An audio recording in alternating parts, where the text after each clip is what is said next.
Income security అనేది ఈ రోజుల్లో రిలేషన్స్లో కీలకమైన ఆస్పెక్ట్. చాలా రిలేషన్స్ విడిపోవడానికి కూడా కారణం అది ఫైనాన్షియల్ ఇన్సెక్యూరిటీ. ఈ ఇన్సెక్యూరిటీని మీరు పెళ్ళిలో ఆర్భాటంగా చేస్తున్నారు. ఈరోజు డబ్బు ఉంది, రేపు ఉండకపోవచ్చు, రేపు ఇంకేదో జరగచ్చు, ఇంకొకటి ఏదో జరగచ్చు. మీరు అబ్బాయికైనా అమ్మాయికైనా మీరు వరకట్నం అని చెప్పక్కర్లా. మీరు మీ పిల్లల పేరు మీద మీకు ప్రేమ ఉంటే వాళ్ళ మీద ప్రాపర్ ఇన్వెస్ట్మెంట్స్ ఒక సెక్యూరిటీ ఆస్పెక్ట్గా వాళ్ళకి ఇవ్వండి. బాధ్యత నేర్పించండి, ఎలా వ్యవహరించాలో నేర్పించండి, ఫైనాన్షియల్ డిసిప్లిన్తో ఎలా ఉండాలో నేర్పించండి. ఒకవేళ నిజంగా మీ పార్ట్నర్కి కష్టమో నష్టమో వస్తే మీరు ఒక సపోర్ట్ సిస్టమ్గా ఎలా నించోవాలో చెప్పండి.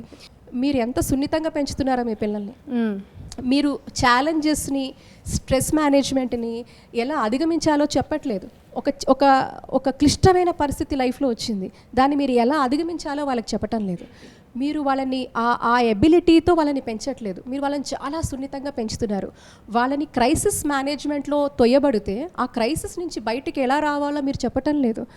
సో ఈ క్రైసిస్ మేనేజ్మెంట్ అనేది ఎప్పుడైతే ప్రాపర్గా ఇవాల్వ్ అవుతాయో ఫ్యామిలీస్లో, ఎస్పెషలీ కపుల్స్లో, వాళ్ళ టుగెదర్ ఆ మేనేజ్మెంట్లో, and I'm sure this will be overcomed. ఎందుకంటే క్రైసిస్ మేనేజ్మెంట్ అనేది ప్రతి కపుల్కే వస్తుంది, 100% వస్తుంది. దాన్ని ఎంత సమర్థవంతంగా మనం దాన్ని చేయగలిగితే, ఆ కుషన్ ఇవ్వగలిగితే, ఐఎమ్ షూర్ ఇది స్వర్గసీమ. అద్భుతమైన ఇదేంటంటేనండి, భగవంతుడు ఇచ్చిన ఆ బంధము, ఇట్స్ అ బ్యూటిఫుల్ బాండ్.